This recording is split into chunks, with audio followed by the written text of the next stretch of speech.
Kaufman is alive. I look at comic books new and old.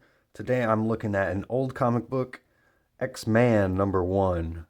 This is by Marvel Comics, came out in March of 1995. This is the first issue of the Age of Apocalypse storyline after the events of X-Men Alpha, which is technically the first Age of Apocalypse comic book. I've done a review of that comic, so go check that out on my channel. If you like videos like this, please like and subscribe. So I've been trying to collect every issue of this Age of Apocalypse, and finally this week I got the two issues I'd been missing, which was X-Man #1 and X-Man #4. So I was able to find both of those this week. Steve Skroce is the artist on these books. Pretty awesome artwork, along with the writer Jeph Loeb. But Steve Skroce, this is pretty early in his career. He had done some work on Cable and in X-Men here. He went on to do some work on Amazing Spider-Man after this. And he even did the storyboards and designs on The Matrix and started working in lots of movie designs after getting out of comic books. So, and he's come back to comic books as well. Done a lot of stuff over the years. Pretty prolific guy. But like I said, this is some of his earliest work, but it's some stuff that really holds up, I feel like. And it's fun jumping into the Age of Apocalypse. It's one of my favorite storylines ever. Kind of the first pocket universe here in Marvel. And I feel like these storylines at the time were kind of groundbreaking, but, in hindsight, we've started to see lots of like post-apocalyptic storylines around this time and after. So, but this to me felt like kind of a groundbreaking event at the time. They stopped all the X-Men lines for 4 months, rebooted them, did issues 1 through 4, and then they went right back to the original numbering and started, doing Uncanny X-Men and everything. So it was a really, bold strategy by Marvel Comics, and I feel like it worked here. But they're borrowing from lots of kind of famous movie lines and scenes throughout this book. Jeph Loeb, the writer, is. Right off the bat, we get Terminator, Come With Me If You Want to Live, Cyclops here.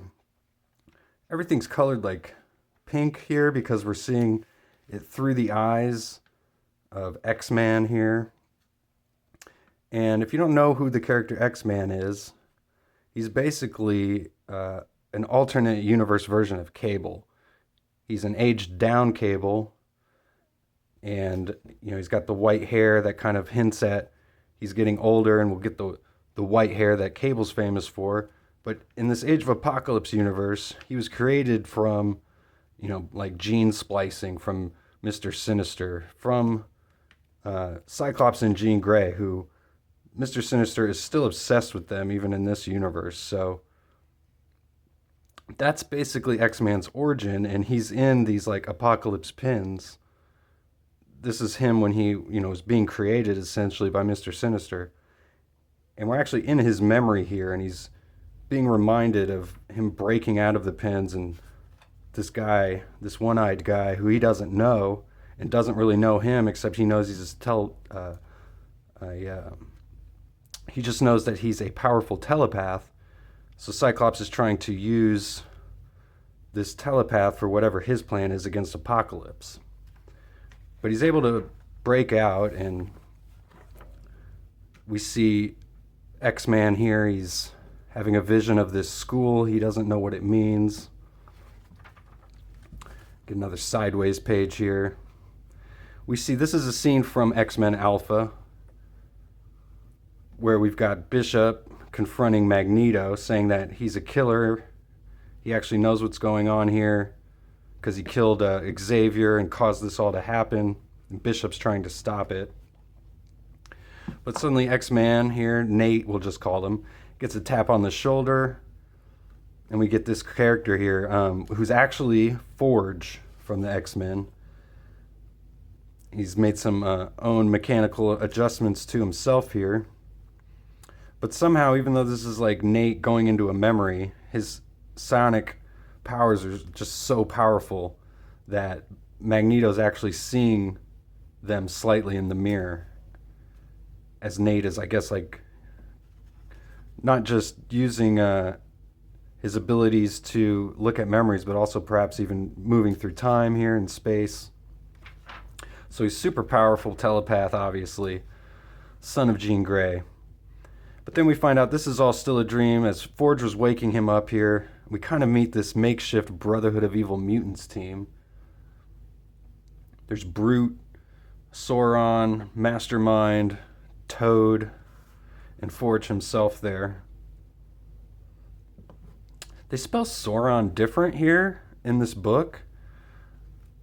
Obviously, Sauron is a character from Lord of the Rings, and they, I don't know if it was Jack Kirby or Stan Lee or who it was who named this character Sauron as well, but I think they've changed the spelling here in this book, and I don't know if that's something that's ever stuck, and I've never noticed it before. Maybe I'm just like losing my mind here, but they seem to spell it different here. Sauron. So like he's soaring because he's a bird, right? I always thought it was spelled with the A before the O, but maybe that's just the Age of Apocalypse version. So anyway, Nate starts telling him about the dream he had, kind of in like a Wizard of Oz type way. He's like, you were there, and you were there. And they're like, yes, we know, it was quite obvious. We kind of pan out here, and we see that Nate's destroyed all the trees around them where they were staying. And this kind of has a Western feel to it. Once we're like watching Nate and his tribe here, they're kind of like vagabonds. They've got their own traveling circus here, and Mastermind's able to kind of cloak them so people don't know that they're mutants. And we learn a lot about the Age of Apocalypse world too. Some good world building throughout this issue. We've learned that Apocalypse has started the Cullings, where he's trying to, just wipe out humanity. But he actually goes so far that he realizes that if he wipes out all of humanity, that's actually not going to be to his benefit. So he leaves some of them around here. And Apocalypse has pretty much only taken over America and a few other parts of the world. He's got Mikhail in Russia. But over in Europe, humanity still exists, kind of uninterrupted by Apocalypse. So kind of an interesting dynamic there that's been set up where, Apocalypse hasn't taken over all of the world, but just, large parts of it, like North America, parts of Russia, etc. So we get kind of a Star Wars reference here too, as we get these two lawmen trying to stop them. They think they're mutants and they're going to kill them. But then Nate shows up like Obi-Wan Kenobi, and he's like, you shouldn't be bothering us. And they're like, we shouldn't be bothering you. Say goodnight and leave. Good night. So this kind of makes Forge mad. And it's kind of ironic because Forge is kind of in the Obi-Wan Kenobi role here, but it was actually Nate doing the Jedi mind trick there. But he doesn't want Nate to be using his powers because he says every time he does, it's basically a beacon being sent out to Apocalypse. So we get a nice double splash page here of Apocalypse. Unfortunately, the staple kind of goes right in the middle, but a really awesome drawing here. This kind of shows how things were changing in comic books in this era of the 90s. We started getting like these in Marvel comics, borrowing from Image Comics, having these kind of totally exaggerated looking figures. And Apocalypse is a great character to do that with. So he's got almost like a savage dragon look. He's so big. And Cyclops is working with Apocalypse in this universe, although he's kind of got his own plans and, basically wants to overthrow him. We've got the Shadow King here in this like stasis tube here, and he's been able to pick up the psychic abilities of X-Man, and he knows that he's out there. And we see Cyclops saying that a telepath that powerful will definitely help him in his plans, even though we don't really know what his plans are. And we get this really awesome page. We get Domino of the Age of Apocalypse universe in this awesome redesign here. And Apocalypse is going to use her to hunt X-Man in the next couple issues. She says, would love to, boss. So we get to the humans here. I love this Kirby-esque face by Steve Skroce. So obvious there. Little homage. But we see these humans being captured by these sentinels called the Infinites. They're like Apocalypse's sentinels. And this is Siren from X-Force here, although at this point she doesn't know that she has her powers. They kill her father here and they throw her onto these pins, these trains here. Very much, pretty obvious what they're going for here. Comparing like Apocalypse to like the Nazis for sure. In the Nazi camps.